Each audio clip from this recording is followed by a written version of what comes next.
5 जादुई मुर्गियां। गांव से काफी दूर, गांव के एकदम बाहर, एक दिन एक बहुत अच्छा संत भ्रमण कर रहा था। संत के मन में एक ऐसी जगह की तलाश का विचार था जहां पर वो आराम से अपना ध्यान लगा सके और प्रभु से बात कर सके। इसी विचार के साथ उस महान संत ने अपनी शक्तियों के जरिए एक जादुई गुफा का निर्माण किया और उसके अंदर बैठकर साधना और ध्यान लगाने लगे। इस गुफा के बारे में गांव या आसपास की किसी भी इंसान को नहीं पता था, बल्कि गांव के लोग उसी गुफा के आसपास अपने जीवों को वहां सैर कराने के लिए ले आया करते थे। एक दिन चंदा भी अपनी 5 मुर्गियों को वहां सैर कराने के लिए लेकर आती है। चलो चलो चलो चलो चलो, आज घर पर नहीं, आज तो हम बाग में जाएंगे, गांव से दूर वाले बाग में। यहाँ तो तुम किसी न किसी के घर में घुस जाती हो, यहाँ किसी के खेतों में। चलो वहाँ चलकर जितना मन करे उतनी दौड़ लगाना, मुझे भी बहुत अच्छा लगता है वहाँ जाकर। चंदा अपनी सहेली जमुना को भी साथ में लेती है और 5 मुर्गियों को लेकर उस जगह पर पहुँच जाती है। जमुना, मैं तुझे इसीलिए साथ में लेकर आई हूँ कि हम दोनों भी खूब मजे करेंगे। मेरी 5 मुर्गियों को घूमने फिरने का बहुत शौक है, पर तुम तो जानती हो, गांव में अगर किसी के घर चली गई ना तो कोई देने वाला नहीं। हाँ, ये तो तूने ठीक कहा चंदा, ये जगह अच्छी है, हम यहाँ रोज आ सकते हैं। हाँ, कल भी आएंगे। चंदा और जमुना को वहाँ बहुत मजा आता है। अगले दिन दोनों फिर से 5 मुर्गियों को लेकर वहाँ सैर के लिए निकल जाती हैं। लेकिन थोड़ी देर बाद दोनों इतनी बातों में मस्त हो जाती हैं कि मुर्गियाँ अचानक दिखनी बंद हो जाती हैं। चंदा को बहुत चिंता हो जाती है। अरे जमुना, मेरी मुर्गियाँ कहाँ गई? चल चल ढूंढते हैं, नहीं तो अम्मा बहुत गुस्सा हो जाएगी। चंदा और जमुना मुर्गियों को ढूंढने लगती हैं। तभी अचानक उन्हें वो गुफा नजर आती है जहाँ पर संत तपस्या कर रहा था। अरे ये गुफा कैसी? मैंने तो पहले कभी यहाँ पर गुफा नहीं देखी। जरूर इसके अंदर मेरी 5 मुर्गियाँ होंगी। चंदा जोर जोर से आवाजें लगाने लगती है। अरे मेरी मुर्गियों, बाहर आ जाओ। चंदा की आवाज से अंदर बैठे हुए संत का ध्यान भटक जाता है और वो गुफा से बाहर आते हैं। नमस्कार। क्या बात है, तुम दोनों काफी परेशान लग रही हो। चंदा सारी बात संत को बताती है। संत अपनी गुफा में वापस अंदर आते हैं और देखते हैं कि 5 मुर्गियां उनकी खटिया के एकदम पास बैठी हुई हैं। संत बाहर आके चंदा से कहते हैं, तुम यहीं रुको, मैं अभी तुम्हारी 5 मुर्गियों को लेकर आता हूँ। एक एक करके 5 मुर्गियां बाहर आ जाती हैं। चंदा बहुत खुश हो जाती है और वो अपने घर जाने लगती है। तभी संत उससे कहता है, रुक जाओ बेटी, अब ये तुम्हारी मुर्गियां पहले जैसी नहीं रही, ये अब जादुई मुर्गियां हो चुकी हैं। इनके आम अंडे नहीं, सोने के अंडे आएंगे। जाओ, लेकिन किसी को इस बारे में मत बताना। ठीक है बाबा। चंदा अपनी 5 मुर्गियों को लेकर घर आ जाती है और अब वो बहुत धनवान बन जाती है। प्याज की खेती। राघव हर साल अपने खेतों में सिर्फ और सिर्फ प्याज की खेती किया करता था। अक्सर वो इस बात का ध्यान रखता था कि बाजार में कौन सी सब्जी की बहुत ज्यादा डिमांड है। अक्सर उसी सब्जी का वो खेती किया करता था। प्याज की हमेशा ही बाजार में अच्छी डिमांड रहती थी, इसीलिए वो ज्यादातर प्याज ही बोता था। एक साल प्याज के दाम आसमान छूने लगे थे। राघव की पत्नी ने उससे कहा, अजी सुनते हो, बीज डालने का समय हो गया है। पूरे गांव ने बीज डाल भी दिए और आप अभी तक बाजार से बीज लेकर भी नहीं आए हो। बात क्या है? अरे तुम तो नाराज हो जाती हो। आज वहीं जाने का मेरा प्रोग्राम है। मैं शहर जाकर बीज लेकर आता हूँ और उसी दुकान से लाऊंगा जहाँ से हमेशा से लाता हूँ। मुनाफा तो बिल्कुल निश्चित रूप से होगा। राघव शहर उसी दुकान पर जाता है जहाँ से वो हर साल बीज लेकर आया करता था, लेकिन इस साल वो दुकान बंद थी। आस-पास पूछने के बाद पता चलता है कि अब वो दुकान घाटे में जा रही थी। इसीलिए हमेशा के लिए बंद हो गई। राघव को किसी और दुकानदार और उसके बीच पर बिल्कुल भरोसा नहीं था।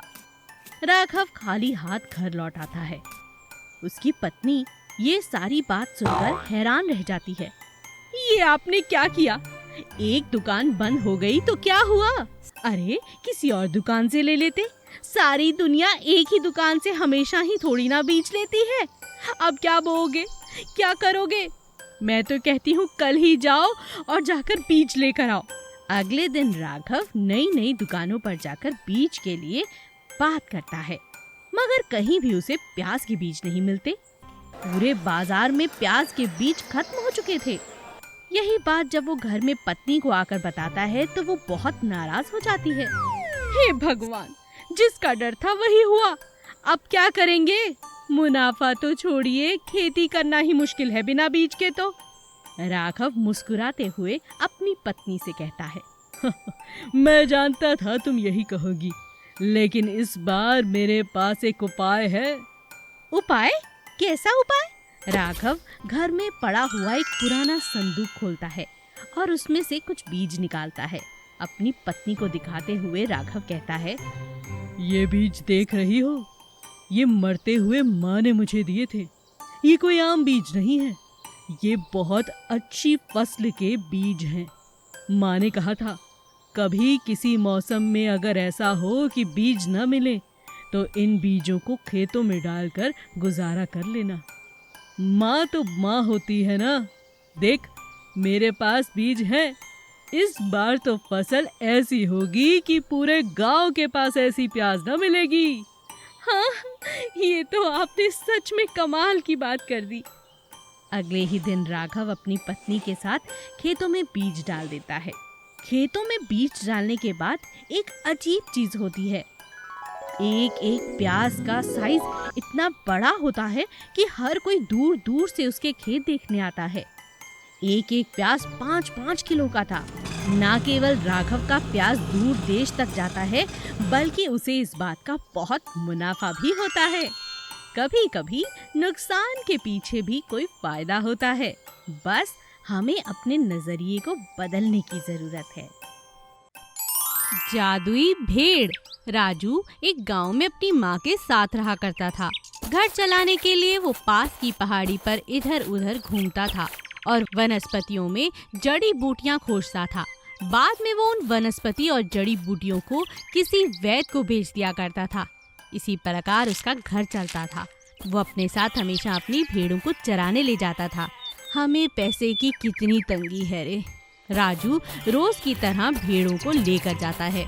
राजू देखता है कि एक भेड़ एक संकरे रास्ते की तरफ जा रही है। वो उसे रोकने के लिए आवाज देता है, सबरू, तू कहाँ जा रही है? वापस आओ, वापस आओ, अकेली मत जाओ उधर। सबरू नहीं रुकती और आगे चलती चली जाती है। राजू भी उसका पीछा करने लगता है। थोड़ी आगे जाकर सबरू गायब हो जाती है। ये सबरू कहाँ चली गई? लगता है ये रास्ता भटक गई है। कहीं दूसरी भेड़ें भी ना खो जाएं। जाकर उनको देखता हूँ। राजू वापस दूसरी भेड़ों के पास चला जाता है। शाम को जब राजू सभी भेड़ों को इकट्ठा करके चलने लगता है, तब वहाँ सबरू भी आकर उनके साथ चलने लगती है। अच्छा है सबरू वापस आ गई, वरना माँ को क्या जवाब देता। राजू अपने घर की ओर जा रहा होता है। उसे रास्ते में संजू मिलता है। राजू, तुम्हारी माँ आई थी काम मांगने। क्या तुम अपना घर भी नहीं चला पा रहे हो? राजू को ये बात सुनकर बहुत बुरा लगता है। वो चुपचाप आगे चला जाता है। काश मेरे पास पैसे होते तो मेरी माँ को काम ढूंढने न जाना पड़ता। एक भेड़ बेच दूं तो कुछ पैसे कमा सकता हूँ। माँ को पता भी नहीं चलेगा। कह दूंगा पहाड़ी से आगे निकलकर कहीं खो गई। ये तरीका ठीक है। उस दिन राजू ने एक भेड़ को छिपा दिया और बाद में उसे जाकर बेच दिया और उसी पैसे को लाकर अपनी माँ को दे दिया। माँ बहुत खुश हुई और कुछ ही दिनों में उसने इस तरह कई भेड़ें बेच दी। एक दिन राजू ने सबरू का पीछा किया, ये सोचकर कि वो कहाँ जाती है। उसने देखा कि सबरू एक मोड़ पर मुड़कर खड़ी हो जाती है। वहाँ एक बड़ा सा दरवाजा था। राजू जब वहाँ पहुँचा तो उसने दरवाजे से झांक कर देखा। अरे ये क्या? ये कैसी दुनिया है? इतने सुंदर पेड़ पौधे हैं। तभी सबरू वहाँ आई और कहने लगी, राजू, तुम एक अच्छे इंसान हो। अरे सबरू, तुम बोल सकती हो? हाँ राजू, मैं बोल सकती हूँ। मैं आज तुमसे ये कहना चाहती हूँ कि अगर तुम सभी भेड़ों को इस तरफ भेज दोगे तो मैं तुम्हें उनके बदले सोने का एक बड़ा सा टुकड़ा दूंगी। सोने का टुकड़ा? क्या तुम्हारे पास है सोने का टुकड़ा? दिखाओ मुझे। भेड़ सोने का टुकड़ा दिखाती है। अरे वाह, यह तो बहुत सारा सोना है। ऐसी बात है तो ठीक है, मैं अभी सभी भेड़ों को यहाँ भेजता हूँ और तुम मुझे सोने का टुकड़ा दे देना। राजू ने सोना लेकर सभी भेड़ों को उस दरवाजे के अंदर कर दिया और खुशी खुशी अपने घर वापस चला गया। उस धन से उसने कई भेड़ें खरीदी, नया घर बनवाया और खुशी खुशी रहने लगा।